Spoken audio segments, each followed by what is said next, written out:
Today, we're going to talk about the Laws of Burgos. And the question is, what are the Laws of Burgos, and why is the year of our Lord 1512 so important for human rights? So, the Burgos, first of all, what is Burgos? B-U-R-G-O-S.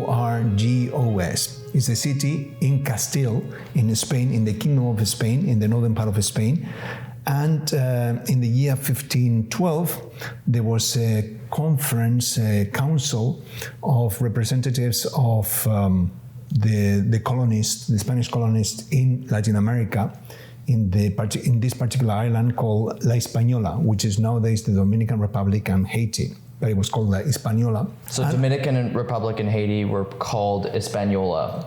That's exactly it. And in 1512. Also there was a representative of the monarch, the king, and there were some jurists, lawyers, that they were Dominicans from the Dominican order. They were priests, and then they got together and then they came up with 35 laws regarding the rights of the Indians. Now, let's put things in context. Christopher Columbus discovers America in 1492, and then the question is, they come across all these Indians, and then the question is, now, what law do we apply? Because there was no law. And then they thought, well, we have to apply the law of Castile, of the Kingdom of Spain. But what does the law say when it comes to, in this case, Indians? This was a new territory. And then at that time, in 1511, there were some priests, some Dominicans from the Dominican order, the order of preachers. They denounced the abuse, how the Spaniards, some Spaniards were poorly treating some of these Indians. Yeah. Specifically, there was a famous sermon in December of 1511 when Father Montesinos, another Dominican, denounced the treatment that some of the Spaniards were inflicting on the Indians. And another Dominican, Father Bartolomé de las Casas, who was a witness, and then this Father Montesinos denounced that, and then they brought this situation before the king, Ferdinand, King of Spain. And then he called us, even nowadays politicians do, let's call a task force, a commission. Let's establish a task force. They didn't call them task forces or commissions. Basically, it was a commission. And then the idea was you have to come up with legislation how to deal with these individuals. And they got together in Burgos, in the city of Burgos, in a convent. So this would have been statesmen and churchmen? Yes. And I think it also mentioned that there was, in the law, that there was academics present as well. There were people who dealt with, they were jurists, they were represented lawyers. Yeah. They had to know about the law.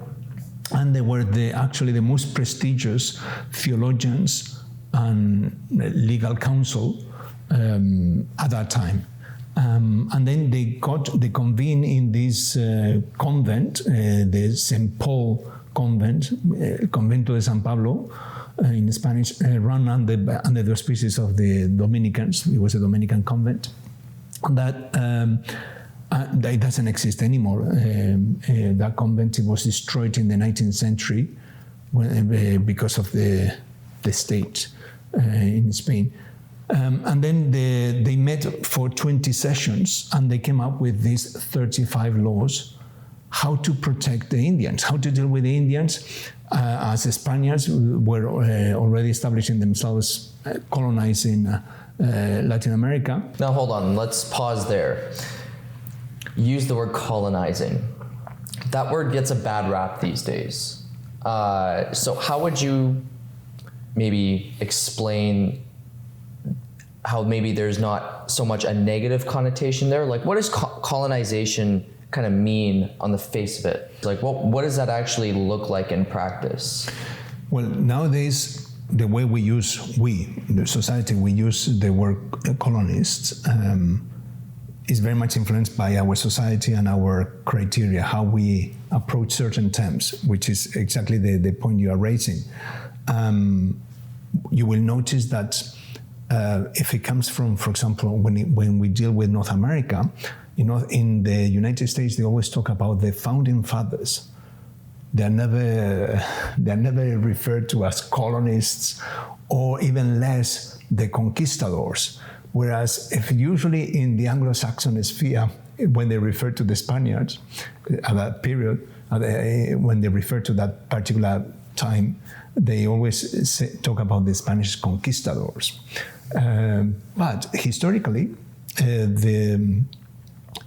all the territories in Latin America, for centuries until the independence in the 19th century, they were considered integral part of Spain. They were viceroyalties. They were not even considered colonies from the legal point of view in Spain. And obviously they traded, a lot of them from Spain, they went there to live, at times to exploit the land, to exploit the resources. But at the same time, they also established schools, universities. The first universities in the whole American continent, it was built by the Spaniards. The same in the Philippines. The very first university in Asia was established by the Catholic Church. And that's part of colonization? And even, for example, this is another topic, but we can talk about it, is the libraries, the research. Like in our society, there is a lot of research, there are universities in this city, and at the same time, there is also exploitation and there is crime. But which is the important thing we are talking about, we have a legal framework. And this is, with the Laws of Burgos, this was the legal framework, the laws of engagement. When they say we're going to do this, even when there is a war, what rules are we going to follow?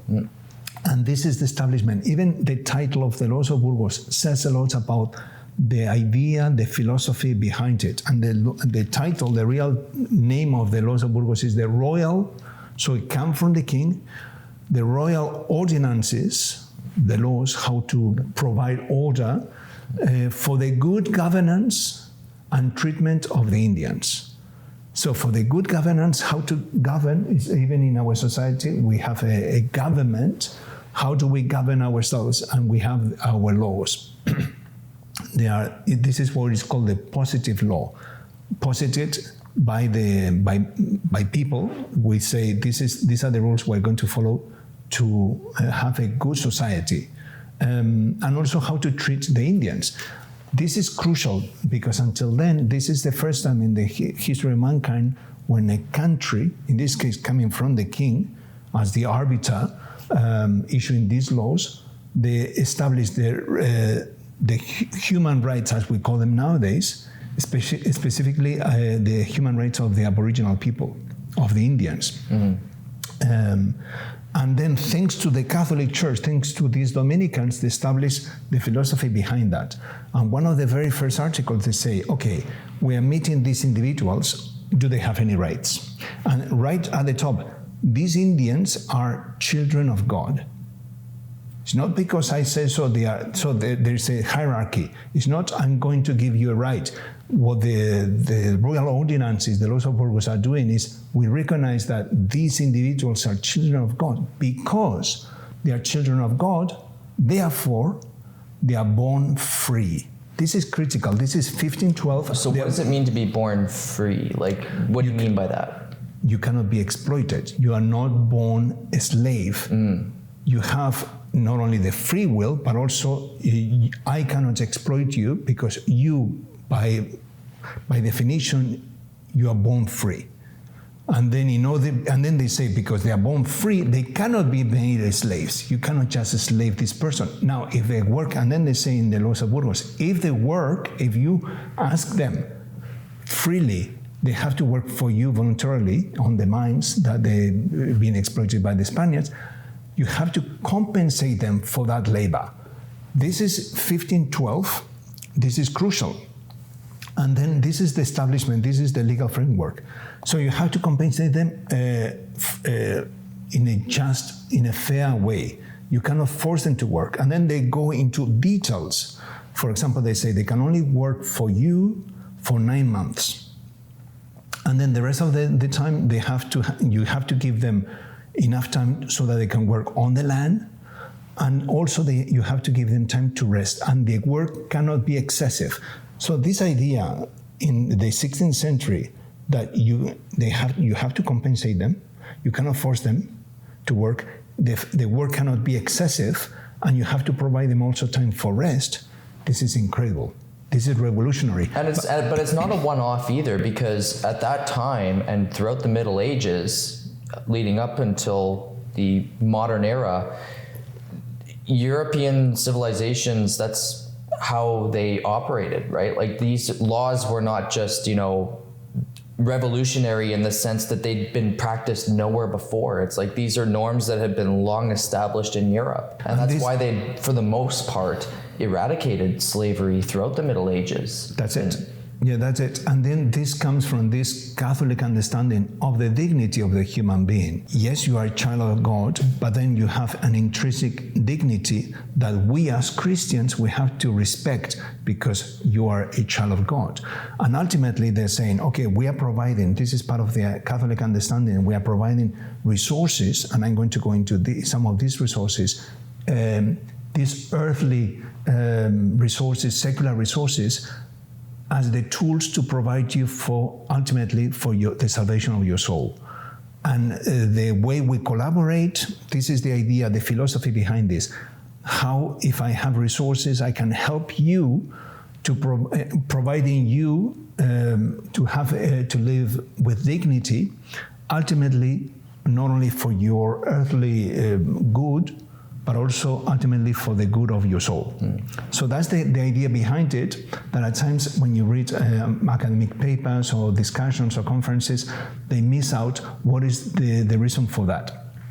And so they provide practical things when it comes to the labor. Even women, they say, if there are women who are 3 months pregnant, they are not allowed to work for in the mines, and they have to, and then they have up to 3 years to look. Nowadays we call them maternity leave. 3 years to provide for the child. Nowadays the maternity leave depends on the jurisdiction, depends on the country. It could be just a few months or maybe up to a year. But at that time, in 1512, in the Laws of Burgos, they say the mothers, if you are pregnant and you are 3 months pregnant, then you cannot be forced to, you cannot work, you are entitled not to work, and then maternity leave 3 years. Also, they provide material things. The Spaniards are instructed by these laws to provide for the Indians accommodation, and then specifically they describe the type of accommodation, how big they have to be. They have to provide, there were no beds at the time, there was the hammocks.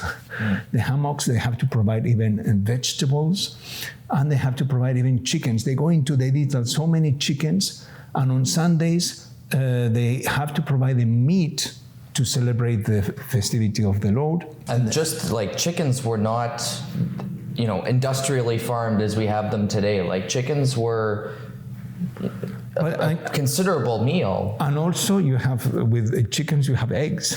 Yeah. So you can have meat, but also you have the eggs. So you have a very good diet. Yeah. And they say... it's not subpar. Right. Like this is a pretty good, good nutrition. So we are talking about food, we are talking about accommodation that the Spaniards had to provide. We are talking about also the rights, the labor rights. Mm-hmm. And also they say you cannot force them to move them from the place they live. You have to build all these lodges, this accommodation next to the Spaniards. Now, why is that? They say so that they can provide them assistance, not only moral instruction, if they have to be good role models, but also there was no health care at the time. But if you are in the middle of the mountains and something happens to you, the idea behind is okay, they can live near the Spaniards so that they can provide them with a good example and also assistance.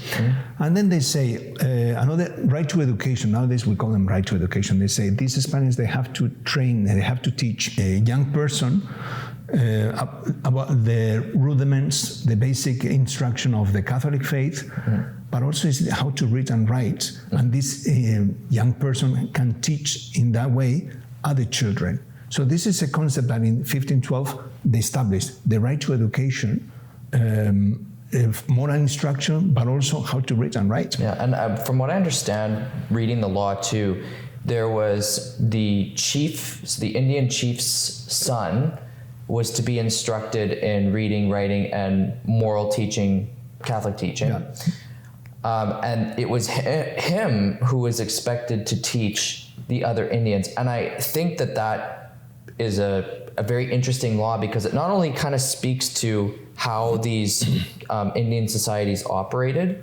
in that there was a great responsibility, a great burden of responsibility put onto the chiefs and their successors, but the church and the Spanish state replicated that through these laws. And they're saying, well, we're going to assist pretty much with the education of the chief's son, and we're going to also place the responsibility on him to make sure that he's teaching. They're kind of reinforcing that, and I think that's a powerful thing. They're getting moral instruction, and they're getting a decent education out of it too.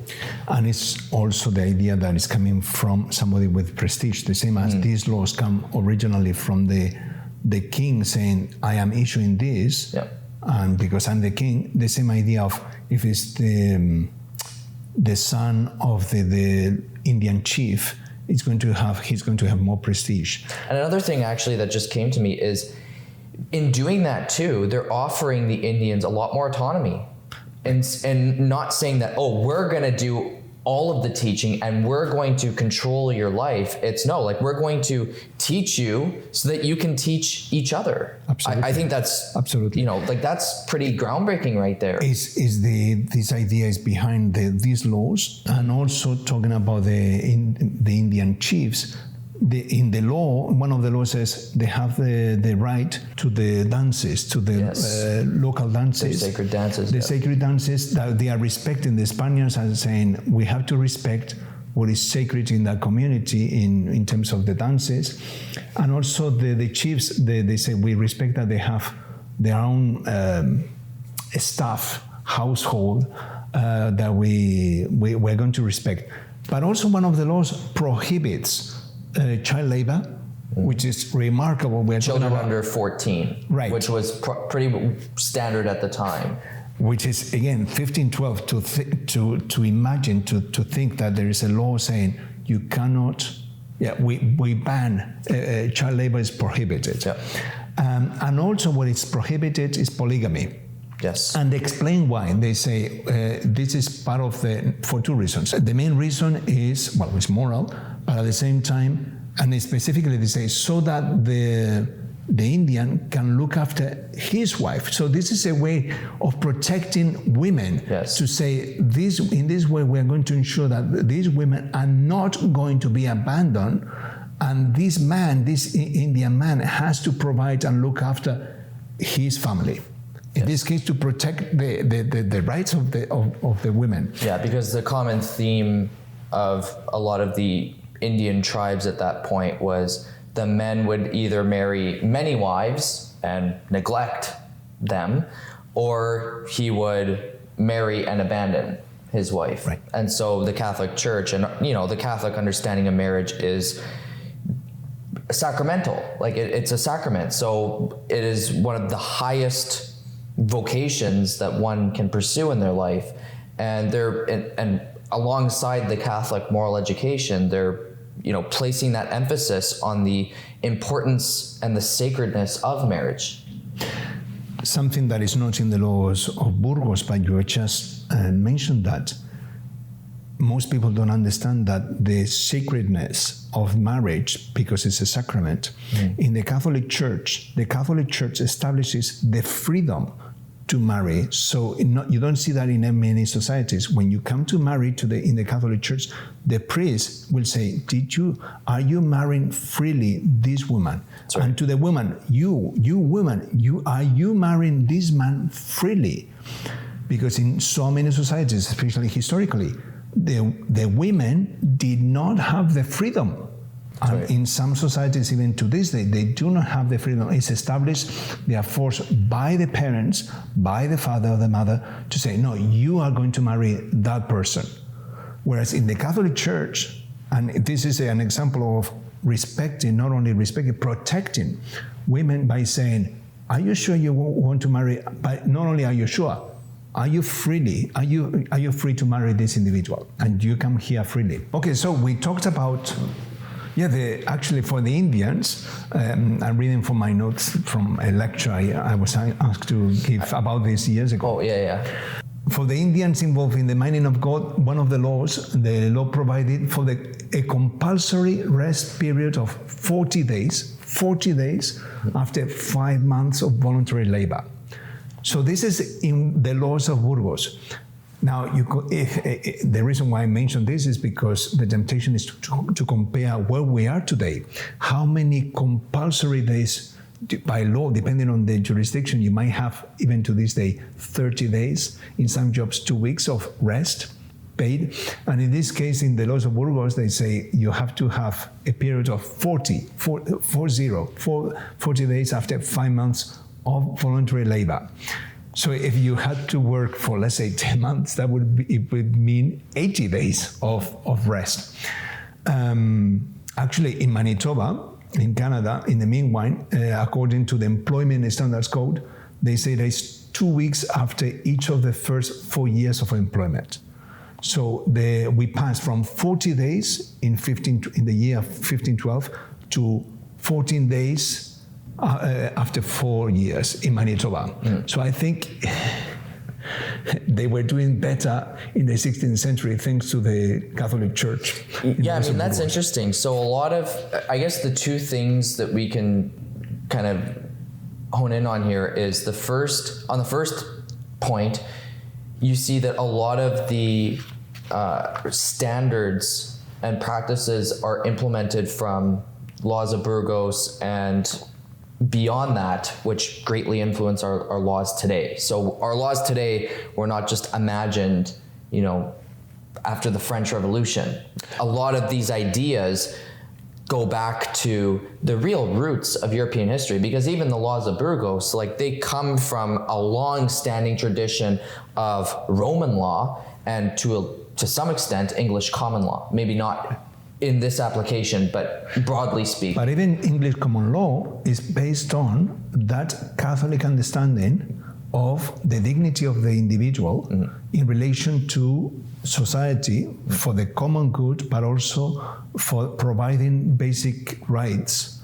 And the church play a crucial role in all of that, that usually either is ignored or neglected, or people don't know about it. Yeah, and my second point is, when you compare laws now that we're living in a post-Christian, basically a non-Christian state, a liberal state, you compare the laws then to now, and I'll let you take it away, because there's some telling features here. Yeah, here's another example about exploitation. So there is a law number 24. It says, the law number 24 orders, and I quote, orders and commands that no person or persons shall dare to beat any Indians with the sticks, or whip him, or call him dog, or address him by any name other than his proper name alone. And it also provides the fines that shall be imposed in the event that these provisions are not honored. Now, this is critical because nowadays it's very much the same. You have the right to be treated with dignity. And in the criminal code, in most countries, they say you cannot abuse somebody at work. Even there is legislation against bullying, abuse, and that we usually hear a lot about it. And here in the 16th century, it's exactly the same.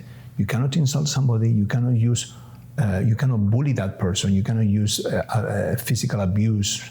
And also, if you don't respect that, there's a fine. One of the typical questions that when I give these presentations that people ask me is, was it enforced? Well, there are two aspects. First of all, it does exist. The law existed, whereas in the 16th century, where other countries had the legislation like this? Even in the United Kingdom, in England, at that time in England, you look at the 16th, 17th century, even when the British Empire comes to North America, you don't see a legislation like this. Even we're in Canada, we hear about Treaty 1, Treaty 2, Treaty 3. There was just a very short document, about like 3 pages long, saying these Indians, they are going to cede in perpetuity all the land, all the resources to the Queen and all her representatives. And that's it. There is no provision for how we're going to treat them. They have to provide, yes, some clothing once a year and some money, but that was about it. There's no sense of the same as the Laws of Burgos did in 1512. I mean, and here's the thing too, like asking whether or not the law was strictly enforced is, you know, you could ask the same questions today. Absolutely. You know, the fact that murder is outlawed is enforced, but there's still murderers. Right. There's still going to be people who transgress the law. But the important thing here to really take away is that, and this is the case of all societies, not just Catholic societies, but even going back to pagan societies predating Christianity itself, is the laws set a precedent. And the laws in writing tell us the values of that culture. And of course there's going to be dissidents and there's going to be people who rebel against it, because that's unfortunately the downfall of human nature. But it sets the precedent. Exactly. The fact that they have the law in writing. And to me, the most interesting part about the Laws of Burgos is that, and I noted, is that the laws are majority, they're centered around either the salvation of their soul. So the intent of the law is to save the souls of these Indian people, which is the highest ideal that a law can be. Like, laws are established to create and guide men towards a common good. That's the whole point of having a legal system, is to protect the justice and order, which is not only natural law, but it's divine law. And then in conjunction with that, you have all these other laws in place with the Laws of Burgos that outlaws the abuse of Indians. So not only are we concerned about saving their souls, but then there's also the practicalities of, we're not going to abuse them. We're not going to exploit them economically. We're not going to beat them or demean them in any way. And this is enforced with fines. In fact, we're going to pay them for their work. We're not going to enslave them. Like, you know, these are pretty strong ideas and strong practices in really what I would consider an evangelical effort of really converting these people. And it's for again, the idea of, in relation to, if I'm respecting your right, but if I'm providing resources, but I also trying to provide resources so that I can help you. I mean, ideally, I can provide resources for my own benefit, but if I'm saying, which is the idea of the Laws of Burgos, I'm providing for you, for these individuals, so that they can not only benefit, in this case, the common good, but also themselves materially on this earth, but also spiritually, body and soul, which is, I think, is a different concept of man compared to other societies. Even you mentioned exploitation, and specifically the 16th law prohibited, well, as I mentioned, polygamy and divorce, so that it protects the woman. But also the document prohibited the use of any form of punishment. Again, 1512, this is revolutionary. Now, well, is it revolutionary or is it just revolutionary? Because at that time, again, as I explained, the idea is that I cannot punish you because I'm going to respect your dignity. So it's a different understanding of my relationship with the other. The only reason I call out that word is just because to me it's not even, I wouldn't consider it revolutionary, because it to me is cementing the precedence that has been long standing in Europe up until that point. Right. And was only starting to fall away, after or leading up to the Protestant Reformation, and that's where you have more of these liberal ideas coming out with the Enlightenment. And those are revolutionary ideas because now they're backtracking against the long-standing legal traditions of Europe. I would posit that some of those, what we call revolutionary ideas from the Enlightenment, also came from the Catholic Church, specifically about from what we usually refer to as the School of Salamanca. Salamanca is a university in Spain, in Castile, and then they had Dominicans and Jesuits in the 16th, 17th century propounding this, what we might label revolutionary. And I'll give you an example of this. In the preamble of the United Nations Universal Declaration of Human Rights, they state, it is essential if man is not to be compelled to have recourse as a last resort to rebellion against tyranny and oppression, that human rights should be protected by the rule of law.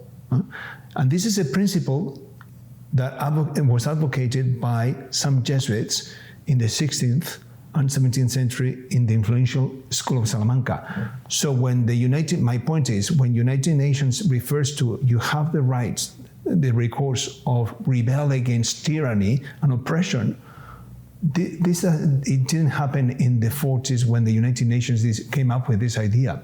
It comes back from this Catholic understanding that, the rule, if somebody is a tyrant, you, the individuals of this community, of this society, you have the right to rebel against that, against this oppression or tyranny.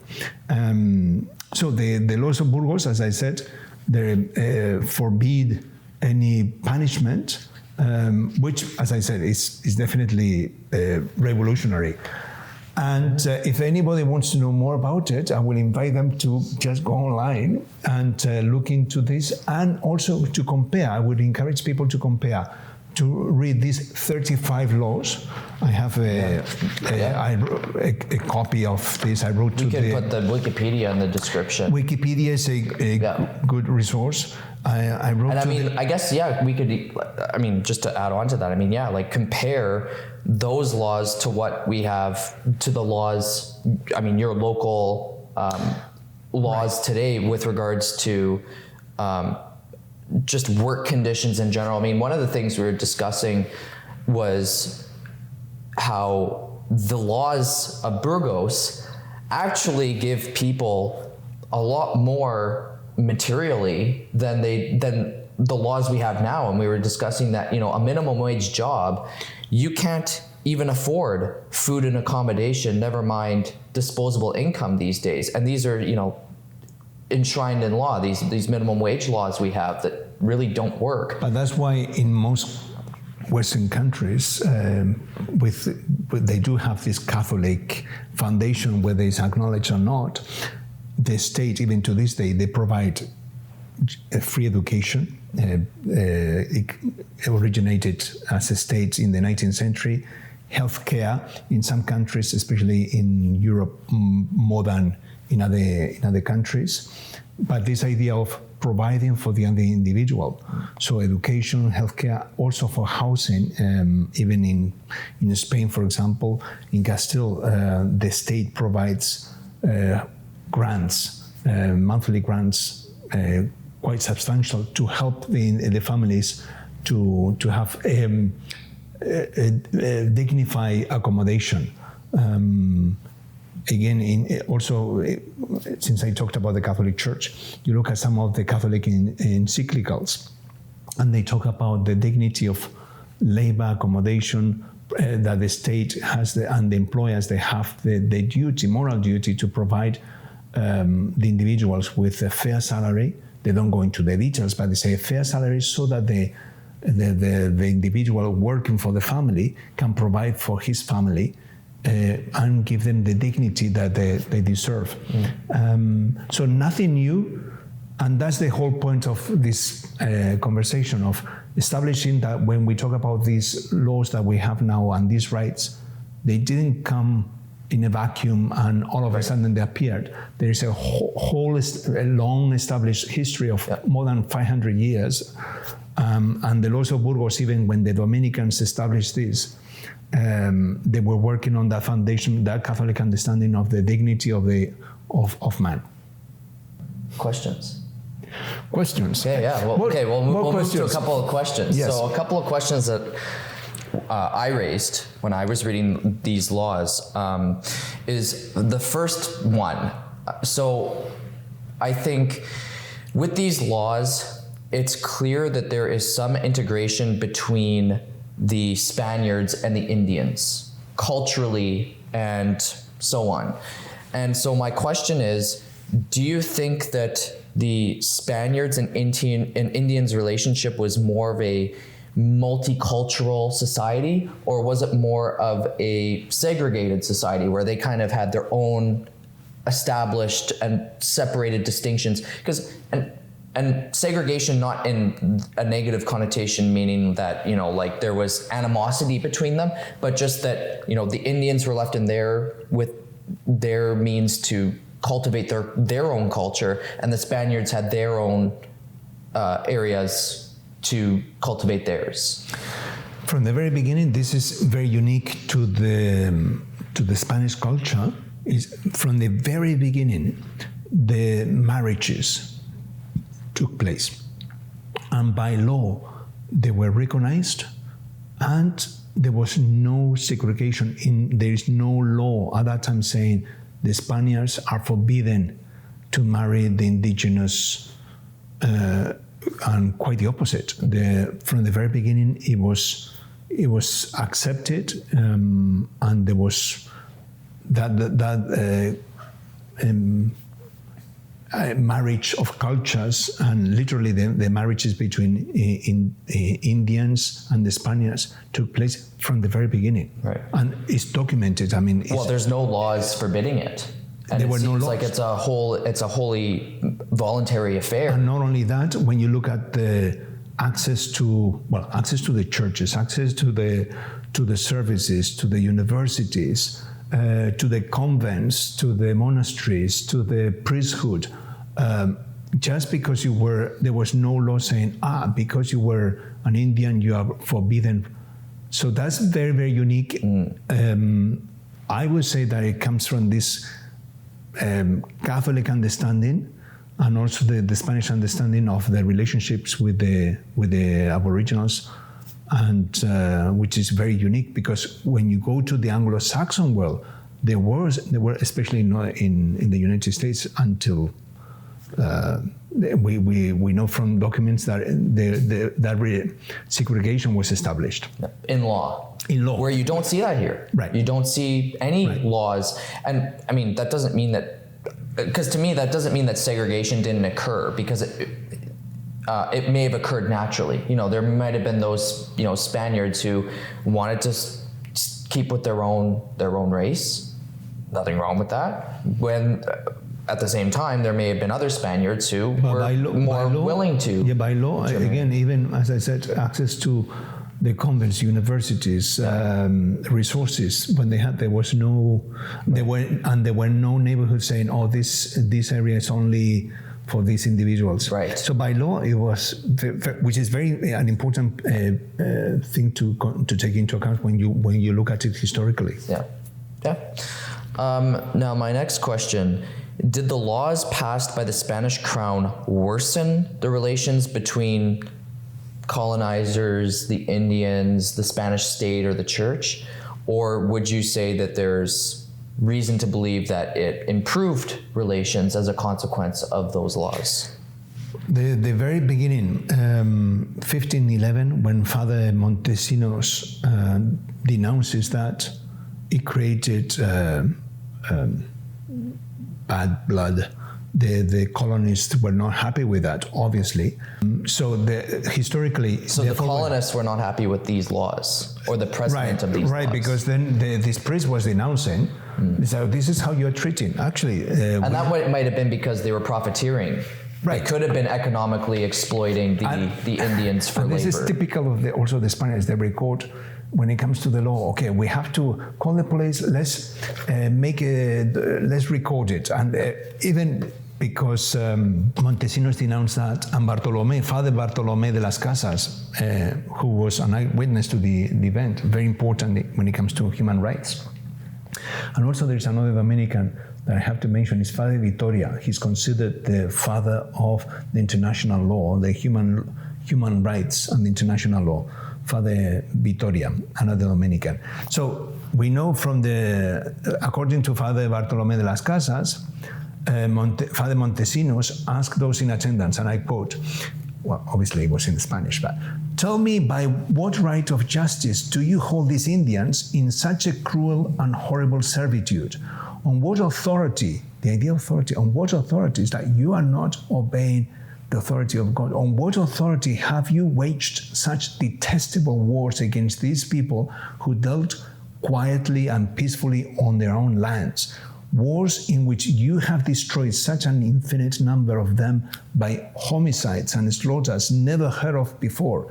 Why do you keep them so oppressed and exhausted without giving them enough to eat or curing them of the sicknesses they incur from the excessive labor you give them? And they die, or rather you kill them in order to extract and acquire gold every day.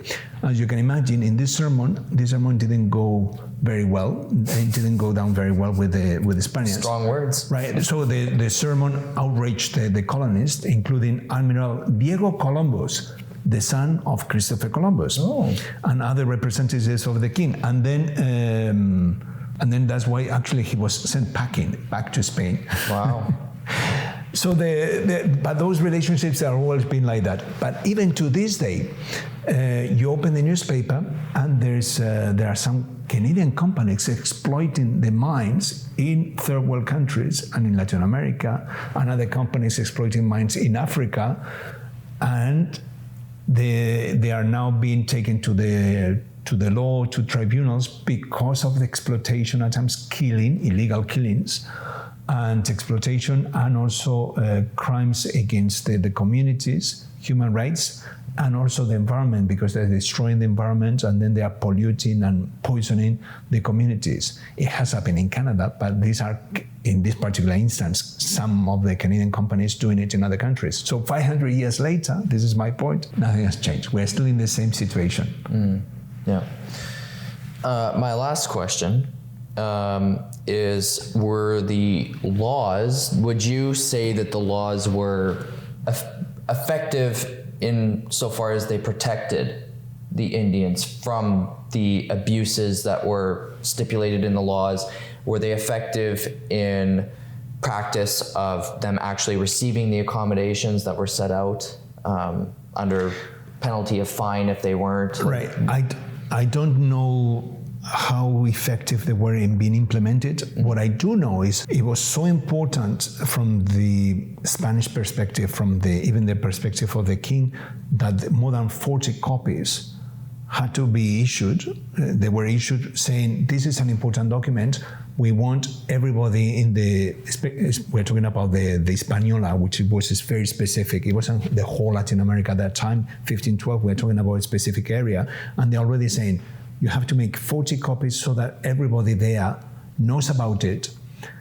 Now, it's the same with the law nowadays. In our laws here, people know about them, and then even at work, you might say, no, we cannot do that because that goes against the law. Some people might say, well, we know that it goes against the law, but we're going to bend the law. What I try to say is the fact that it's the law, it has that authority on you and that responsibility. The same when you are driving.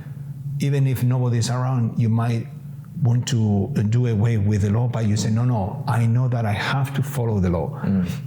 Whether it's the labor law, or in this case, health and safety, or education. So that's... And I think for the most part, in most societies, people follow the law. Right. There are always a minority who might not, but even in the laws of Burgos, they say, we're going to have inspectors. We're going to, not only this is the law, we are going to have an inspection, and if you are not doing it, you are going to get fined, and they specifically say what type of fine and what the consequence. So the fact that there is there, that in itself, it tells you a lot. And there's checks and balances there. Right. Yeah. Well, this has been a very, very educational conversation on laws, and a lot of touching on where our legal traditions come from, for better or worse. And Laws of Burgos, I mean, and they don't come in a vacuum. Obviously, it's the way of understanding our life here and on this earth, and then also, as they mention, is the salvation of the soul, the looking after the material goods, but also the spiritual goods. Any parting words? That's it. That we don't come. We come from a philosophical point of view. We have to know who we are, where we come from, where we are, who we are, know our history, and know the history and where we are going. Because that it gives you a framework. As I usually say, we don't have a point of view. We have a vast field of vision.